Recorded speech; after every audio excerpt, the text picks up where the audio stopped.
Major शरद दीवान उसी रोज़ तीसरे पहर नागपुर वापस चला गया। मैं हवेली में रहकर उसकी वापसी का इंतज़ार करने लगा। शकुंतला मेरी बड़ी खिदमत करती रही, वो मेरा बड़ा ख्याल रखती थी। 2 दिन गुजर गए। तीसरे रोज़ मेजर शरद वापस आया तो उसने मुझे ये खुशखबरी सुनाई कि इसने मेरे लिए अपने रेजिमेंटल हेडक्वार्टर में ही काम तलाश कर लिया है। मैंने उसका शुक्रिया अदा किया। जब मैंने पूछा मेरी नौकरी की नौयत क्या होगी तो वो बोला, हमारे नागपुर के रेजिमेंटल हेडक्वार्टर की फ़ौजी कैंटीन है जिसे नानी कहते हैं।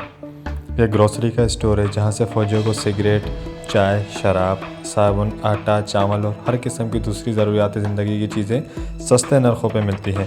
उस कैंटीन का ठेकेदार एक सिविलियन मिस्टर मेहता है जो मेरा जानने वाला है। यह ठेका मैंने ही उसे दिलवाया था।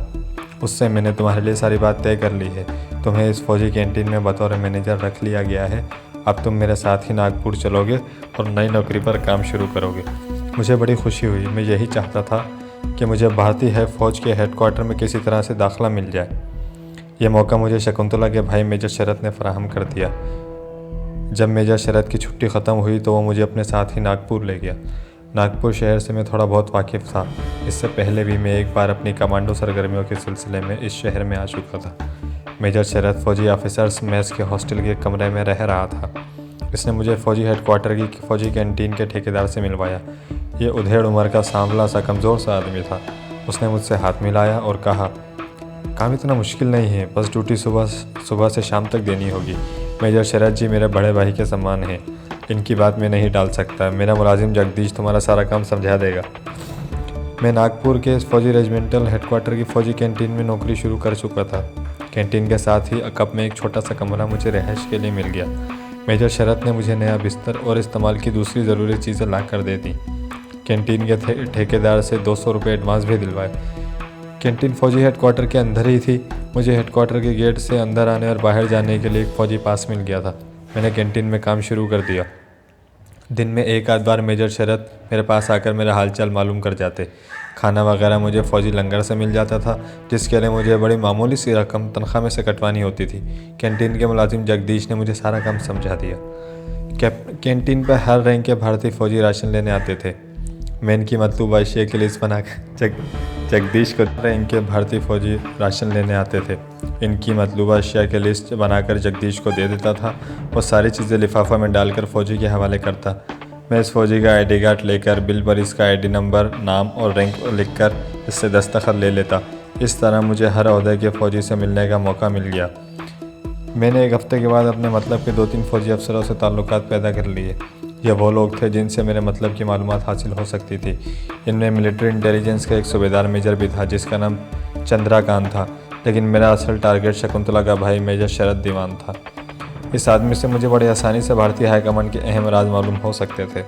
चुनांचे मैं एक दिन छोड़कर ड्यूटी ख़त्म करने के बाद मेजर शरद के पास चला जाता और इससे बड़ा भोला भाला बनकर प्यार मोहब्बत से बातें करता। भारतीय फ़ौज के डिसिप्लिन और फ़ौजी जवानों की चुस्ती और बहादुरी की तारीफ़ें करता। वो कहता कि हमारी भारतीय सेना का मुकाबला दुनिया की कोई फ़ौज नहीं कर सकती। इसके साथ ही जानबूझकर पाकिस्तानी फ़ौज का जिक्र छेड़ते हुए कहता, शरद जी, पाकिस्तानी फ़ौज तो हमारी इंडियन सेना के सामने कुछ भी नहीं है।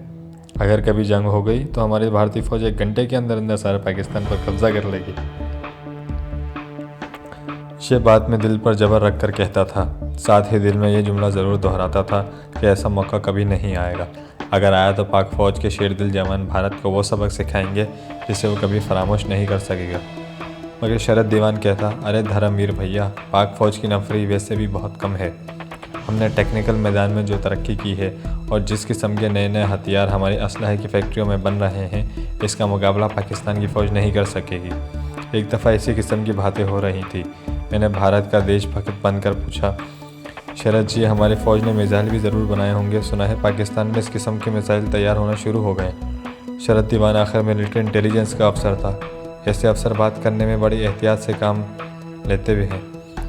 बस कुछ ना कुछ हम भी कर ही रहे हैं। इसके बाद इसने मौजू बदलकर दूसरी बातें शुरू कर दी। मैं समझ गया कि इस आदमी से राज की बातें मालूम करना आसान काम नहीं है। मुझे भी कोई जल्दी नहीं थी। मैं भारतीय फ़ौज के पेट के अंदर पहुंच चुका था, सब्र से काम ले सकता था। मेजर शरद दीवान के हॉस्टल में कभी कभी शाम के वक्त इसके फ़ौजी दोस्त भी आकर बैठा करते थे। शराब का दौर भी चलता था। इन फ़ौजियों का ताल्लुक़ ज़्यादातर मिलिट्री इंटेलिजेंस से होता था। ये लोग शराब पीकर भी फ़ौजी मामलात पर गुफ्तगू करते वक्त मुझे देखकर मुहतात अंदाज़ इख्तियार कर लेते थे, मगर मैंने अपने रवैये और पाकिस्तान के ख़िलाफ़ बातें करते रहने से इनको अपने एतमाद में ले लिया था। ये फ़ौजी कुछ इस वजह से भी मुझे बड़ा दिलचस्प और एडवेंचर नौजवान समझते थे कि मैं शरद दीवान की बहन को डाकुओं की कमीनगाह से निकाल कर ले आया था। मुझे नागपुर के फ़ौजी हेडक्वार्टर की कैंटीन पर काम करते हुए 1 महीना गुजर गया था और अभी तक मैं श्रीनगर में अपने कश्मीरी कमांडो लीडर शेरवान को अपने बारे में कोई इतला नहीं पहुंचा सका था। मैंने देखा था कि मेजर शरद अपना मोबाइल रेडियो ट्रांसमीटर अपने कमरे के क्लोजेट में रखता है। यह बात मैंने ख़ास तौर पर नोट कर ली थी। मैं इस ट्रांसमीटर के ज़रिए मौका पाकर कमांडर शेरवान को अपने खुफिया कोड में श्रीनगर पर पैगाम भिजवा सकता था कि मैं नागपुर के फ़ौजी हेडक्वार्टर में पहुंच चुका हूं।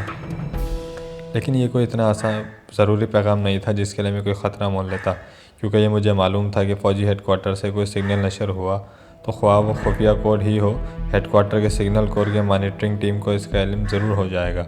मैं ये ख़तरा सिर्फ इस सूरत में मोल ले सकता था जब मुझे कोई इंतहाई अहम फ़ौजी राज मालूम हो जाता, और कुदरत ने ये बहुत जल्द मुझे मौका भी फराहम कर दिया। एक रोज़ शाम के वक्त मेजर शरद दीवान के कमरे में शबाब व कबाब की महफिल गर्म थी। वहाँ इंटेलिजेंस कोर का एक सिख कैप्टन भी बैठा शराब पी रहा था। ये लोग काफ़ी शराब पी गए थे और ज़बान पर इन्हें काबू नहीं रहा था। मैं जानबूझकर दूसरी तरफ होकर लकड़ी के क्रेट में मेजर शराब की वर्दी तह करके रखने लगा। मैंने ये जाहिर किया कि मुझे इनकी बातों से कोई दिलचस्पी नहीं है। वो लोग भी कुछ गाफिल हो चुके थे। इतने में इंटेलिजेंस कोर के सिख कैप्टन के मुंह से एक ऐसी बात निकल गई जिस पर मेरे कान खड़े हुए। उसने कहा, वहाँ इंटेलिजेंस कोर का एक सिख कैप्टन भी बैठा शराब पी रहा था। ये लोग काफ़ी शराब पी गए थे और ज़बान पर इन्हें काबू नहीं रहा था। मैंने जानबूझकर दूसरी तरफ होकर लकड़ी की क्रेट में मेजर शरद की वर्दी तय करके रखने लगा। मैंने ये जाहिर किया कि मुझे इन बातों से कोई दिलचस्पी नहीं है। कुछ वो लोग भी गाफिल हो चुके थे। इतने में इंटेलिजेंस कोर के सिख कैप्टन के मुंह से एक ऐसी बात निकल गई जिससे मेरे कान खड़े हो गए। उसने कहा था, इस बार हम पाकिस्तान का नाम नक्शे पर से हटा देंगे और भारत माता के बिछड़े हुए टुकड़ों को जोड़कर इस गलती का उजाला करेंगे जो पंडित नेहरू ने इंडिया को तकसीम करके की थी। वहाँ एक लेफ्टिनेंट, एक सेकंड लेफ्टिनेंट और मेजर शरद दीवान भी बैठे शराब पी रहे थे। हैरत की बात यह थी कि ये लोग नशे में बहुत ज़्यादा बहक जाने के बावजूद भी मोहतात रहते थे। सेकंड लेफ्टिनेंट ने मेरी तरफ देखा। मैंने चेहरा नीचे कर लिया और क्रेट में वर्दी जमाने लगा। इस लेफ्टिनेंट ने सिख से पूछा, सर क्या कोई डेडलाइन मुकर्रर हुई है? सिख कैप्टन में शराब का हल्का सा घूंट भरने के बाद कहा, इसका फैसला तो हमारी मिनिस्ट्री ऑफ डिफेंस ही करेगी, लेकिन हमारी मिलिट्री इंटेलिजेंस को पाकिस्तान की डिफेंस लाइन की पूरी रिपोर्ट जल्द से जल्द मुहैया करने के ऑर्डर मिल गए हैं। मेजर शरद दीवान ने अपना गिलास मेज़ पर टिकाते हुए कहा, हम ये रिपोर्ट हाई कमांड को 1 हफ्ते के अंदर पहुंचा रहे हैं। इसके साथ ही जैसे सिख कैप्टन अपने होश में आ गया था, उसने हाथ हिलाकर कहा, no secret talk please, forgot it. और उन्होंने मौजू बदल लिया। वो फिल्म एक्टरों और दूसरी औरतों की बातें करने लगे। इस दौरान सेकंड लेफ्टिनेंट ने कोई फिल्मी गीत गाना शुरू कर दिया। यह महफिल रात 11 बजे तक जारी रही। इसके बाद सब चले गए। मैं भी मेजर शरद से इजाज़त लेकर वापस चला आया। अपने कमरे में आकर अपने फ़ौजी कैंप कार्ड पर दीवार से टेक लगाकर बैठ गया। सिख कैप्टन ने जो बात कही थी यह इसकी ज़बान से निकल गई थी। इससे साफ जाहिर था कि भारत की फ़ौजी हाई कमांड ने पाकिस्तान पर हमले का मंसूबा बनाया है और इसे इंडियन डिफेंस मिनिस्ट्री की मंजूरी भी हासिल है। यह बड़ा अहम फ़ौजी राज था जो मुझे मालूम हो गया था। यह राज मुझे इन फ़ौजी अफसरों से ही हासिल हो सकता था जिनका ताल्लुक मिलिट्री इंटेलिजेंस कोर से था। किसी दूसरी जगह से ये राज हासिल करना बहुत मुश्किल था। मैं ये राज कमांडो लीडर शेरवान को उस वक्त तक नहीं बताना चाहता था जब तक मुझे इंडियन मिलिट्री हाई कमांड के इस अहम फैसले की कुछ तफसीलात मालूम नहीं हो जाती। मेरे लिए ये करना बहुत ज़रूरी हो गया था कि अगर भारत पाकिस्तान पर हमला करना चाहता है तो ये हमला किस महीने में करेगा और कौन सी तारीख को करेगा और हमले की हिकमत अमली क्या होगी। ये फ़ौजी मालूमात इंतहाई राज वाली थी और अगर कोई शख्स इस सिलसिले में मुझे कुछ ना बता सकता तो मेरे लिए मसला बन जाता। सिर्फ एक ही बंदा था जिससे मैं इस बारे में कुछ मालूमात ले सकता था। वो शकुंतला का भाई मेजर शरद दीवान ही था। चुनांचे मैंने फ़ैसला कर लिया कि यह फ़ौजी राज में इससे मालूम करके ही रहूँगा। मुझे उसका एतमाद तो हासिल था। मैं अपनी बातों से इस पर यह भी साबित कर चुका था कि मैं भारत माता का सच्चा पुजारी हूँ और पाकिस्तान को भारत का सबसे बड़ा दुश्मन समझता हूँ। उसके बावजूद मुझे पूरा यकीन नहीं था कि अगर मेजर शरद को अगर पाकिस्तान पर फौजी हमले की तारीख का इल्म हो भी गया तो मुझे इतनी आसानी से राज बता देगा। खैर, इसके लिए मुझे इंतहाई दानिशमंदी, एहतियात, चालाकी और ख़ास हिकमत अमली से काम लेने की ज़रूरत थी। मैं ये देख चुका था कि मेजर शरद दीवान को आला से आला शराब पीने का शौक़ है और वह हर रोज़ शाम को कीमती शराब के 3-4 जाम ज़रूर पीता था। उसने एक दिन मुझे कहा था, धर्मवीर, जिस रात को मैं शराब ना पीऊँ अच्छी तरह से नींद ही नहीं आती। हमारे रेजिमेंट के मेडिकल अफसर ने मुझे कहा है कि मैं रात को सोने से पहले अच्छी स्कॉच विस्की के 2-3 पैक पी लिया करूँ, मगर यहाँ सिवाय वाइट हार्स की और कोई दूसरी आला स्कॉच मिलती ही नहीं है। ये बात मेरे जहन में भी थी। हफ्ते के दिन हमारे मिलिट्री कैंटीन में राशन की सप्लाई आई तो इसमें स्कॉच विस्की डंपल स्कॉट के 2 क्रेट भी मौजूद थे। डंपल स्कॉट का शुमार बहुत ऊंचे दर्जे की स्कॉच विस्की में होता है। मैंने फ़ौरन उससे डंपल स्कॉट की एक बोतल का डब्बा निकाल कर अलग रख लिया। शाम को जब मैं ड्यूटी से फारिग हुआ, मैंने डब्बा लिफाफे में डाला और मेजर शरद के कमरे की तरफ चल पड़ा। जैसा कि मैं पहले बयान कर चुका हूँ, मेजर शरद जिस ऑफिसर्स मेस के हॉस्टल के कमरे में रहता था वो नागपुर के फौजी हेडक्वार्टर के अहाते के अंदर ही था। शाम के वक्त मेजर शरद दीवान के पीने पिलाने का प्रोग्राम होता था, चुनांचे वो मुझे अपने कमरे में ही मिल गया। मैंने नमस्कार किया और कहा, बड़े भैया, आपके लिए एक तोहफ़ा लाया हूँ जिसे देखकर आप बहुत खुश हो जाएंगे। मेजर शरद इस वक्त अलमारी के पास खड़ा था, उसमें से गिलास और शराब की बोतल निकाल रहा था। मेरी तरफ देख कर मुस्करा और बोला, अच्छा, कौन सी शे लाया हो?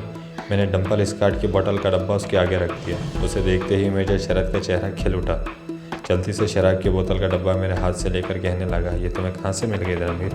मैंने कहा, भैया, सप्लाई में इसका थोड़ा सा स्टॉक आया है, 2 क्रेट हैं, कहे तो मैं आपके लिए अलग रख लूँ? मेजर शरद खुश होकर बोला, अलग क्यों रखने हैं, मेरे कमरे में भिजवा दो, मैं नकद पेमेंट करूँगा।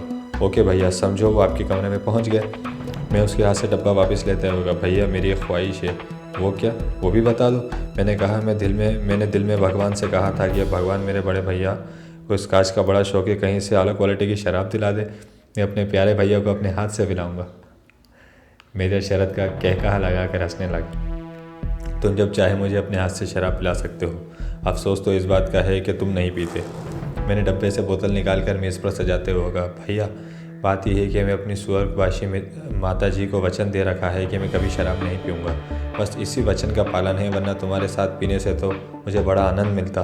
तुम तो बहुत ही प्यारे हो मेरे। फिर उसने फ्रिज में से बर्फ़ निकाल कर सामने रखी, मैं गिलास धोकर ले आया। आज मेरा और दली भी छुट्टी पर है, सारा काम खुद ही करना पड़ेगा।